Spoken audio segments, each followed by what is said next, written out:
Hi, hello, and welcome to Satisfactory. So you see, in The Sims 2 Castaway for PS2, this might seem deranged at the moment, there is a reason. The three main noted things on the back of the copy itself say you create items from scratch that fulfill your Sims' needs, discover the island's many secrets, and explore caves, beaches, jungles, and even a volcano. But in general, to little young Zach here, who ended up having this from a resale shop, it was the first game where you were set into an open wilderness area, there were survival elements, and you could build. Because unlike other Sims titles where you just spent money or simoleons on something else to make it, this one you had to find the resources and you had to have the people actually make it, and you could customize it. Nothing really too much further than other Sims games at the time, but for what I interacted with at the time, it was mind-blowing. Again, really, really small Zach. But there was something missing to it. You see, I ended up learning I didn't like too much the actual Sim management part of it. My characters always ended up starving to death. But instead, wait till years later and I find the game Satisfactory, where you're dropped into a new world where you explore caves, beaches, I don't think there's a volcano, but instead of just bare necessities working with bamboo and stuff, no, you're being sent here by a sci-fi company here to turn the world into a factory. You have games over here like Planet Crafter, which have their own admirations, but this one's the opposite. This is a factory game, a factory building game. Expand, produce, explore, and repeat. Very similar to Factorio, which honestly is a really decent comparison, except instead of the 2D, that plane's fine. Really helps with having an overview of the factory, but there's something with it being in 3D. Not only that you now have exploration and additional platforming elements of it, when you're actually exploring the world itself and a variety of enemies that can interact with the three-dimensional plane, such as flying creatures, is the fact that when you get back to that factory, sure, you can have it all nice and laid out on flat platforms, and especially on different foundations you can make, but, ooh, the rat's nest. Probably someone else is getting a headache. I know someone I show this gameplay to is really annoyed with how I do this game. But I build my factories to the point where I'm like a Mechanicus scribe who has no idea what it's actually doing or how it's functioning. Just that there's specific things that need to be done over here and there, just adjust the power on this, turn this off on occasion, and it's gonna work fine. But yes, the factory, or the many factories actually, or the different points, the main objective of the game, the various products to help build a space station up in orbit, or expand it. So instead of the case of Factorio, which you're trying to build a spaceship so you can book it, here you're actually just trying to build and reinforce a base on the planet. And in how you begin, unlike Factorio itself, where you end up just crashing and need to build your way out, here you are loaded up into an orbital drop pod and fired down to the planet's surface. Left to claim it in the name of and Fix It. In the name of Fix It, the company.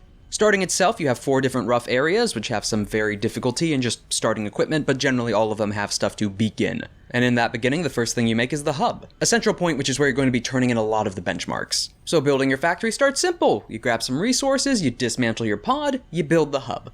And it's with the hub you get to see your tier system. So there is no dominant research tree that is the main focal point. In fact, there is a research tree, it's just off to the side, which we'll touch on later, but when it comes to the main objective, you have the different tiers that you access through the hub. Click on a tier, you'll see what you'll unlock with it, collect the materials, put the materials in the hub, and then watch as the shuttle takes off towards the space station. After that, you've unlocked a tier, and you keep working up until you finally reach the space elevator, which at this point has required the building of some additional buildings, some additional construction, which follows a general principle of find a resource, place a miner, take the resource, move it to a refinery, move it from a refinery to a base kit manufacturer, and then later on, it just develops further, but that's all you need at the start. And you build until you get to the space elevator itself, place that construct down, and that is massive. It's a massive tether coming down and just shoot it back up. You can see it from everyone on the map, by the way.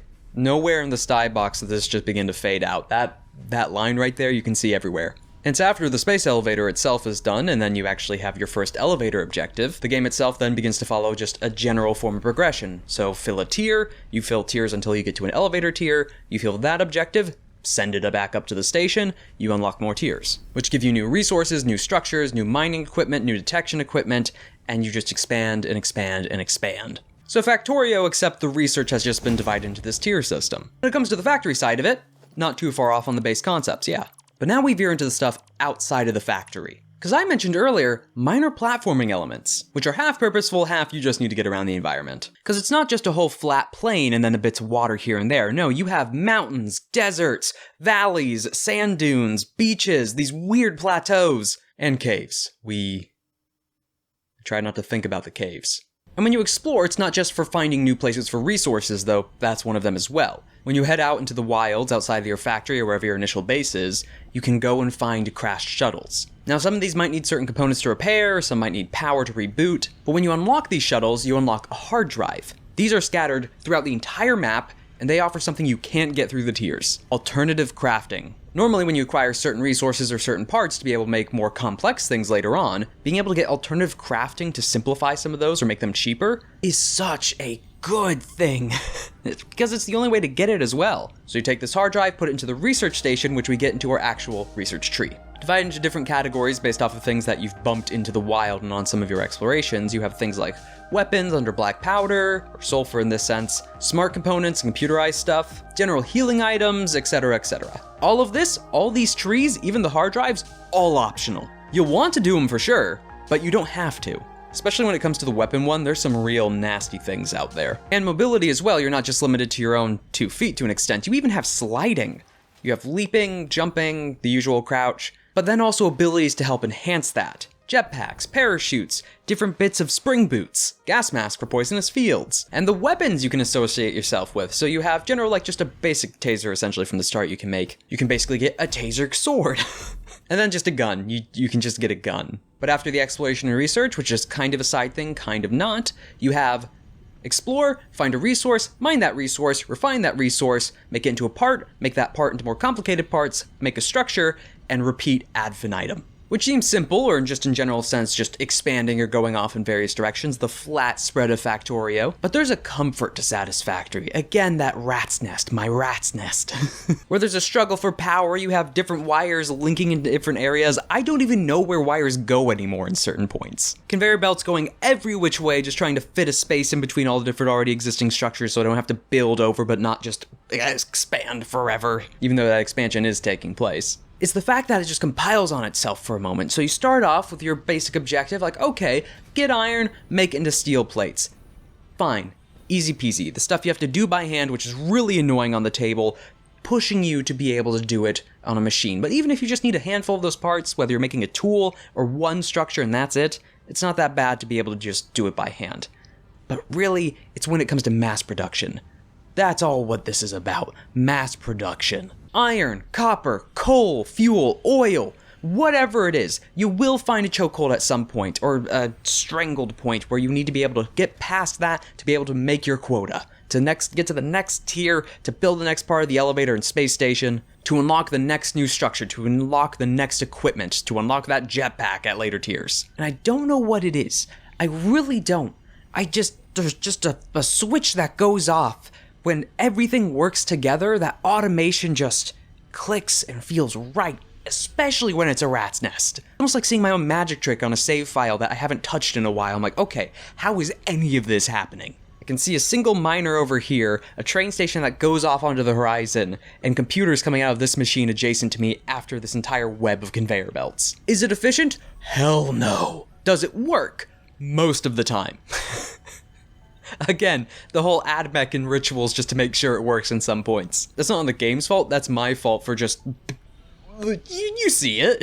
You see it. But it feels so right. It's the factory game, it's the factory mods from Minecraft. It's Factorio, it's expansion, it's building, it's so good. It sims Castaway, but instead of having an entire sim that gets tired of building a wooden shack out of bamboo, they end up building a whole factory at your own convenience. And not a single factory that produces a single object. No. You're trying to maximize the output of this planet. This one section of continent you're on is not safe from your expansion. There's a resource somewhere in those hills, and I need that for the next quota. And even though, yes, there's a lot of rat's nest to this, and just stopgap solutions, especially early on, I just kept adding different biogenerators and regularly refilling them manually. But you get to a point where you decide to invest in something. You get all your resources together, and you put down a big project that, when you place it all down, and all of a sudden you turn it on, you flick a switch, and now we have the steel outpost, which is just to fix all power problems. Coal everywhere.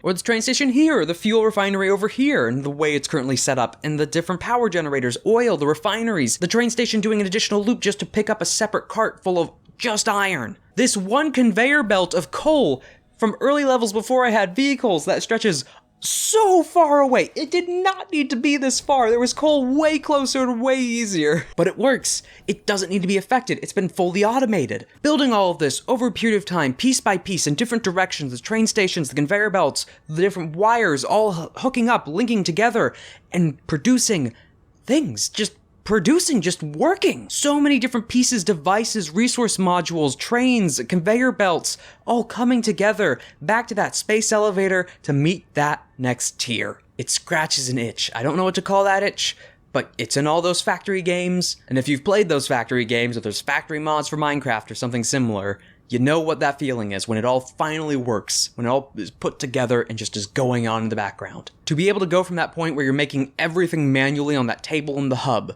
to now just having this whole factory surround you that instead of like Factorio, you're walking on the conveyor belts, you're using a zip line on your power lines, you have a jetpack to be able to fly up to the viewing post to look over the monstrosity you created. It's a fantastic game that also has a few other notes. One, it's in early access, so you might still bump into like some bugs here or there. An additional thing to its benefit, it actually has multiplayer. Fight off alien beasts from the equivalent of just an angry pig rhino, a weird serpentine lion plasma spitting thing, and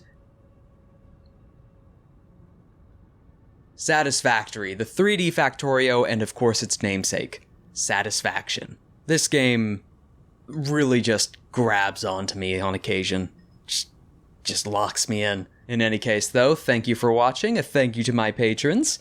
Have a nice day, and if you're not, I hope you have one.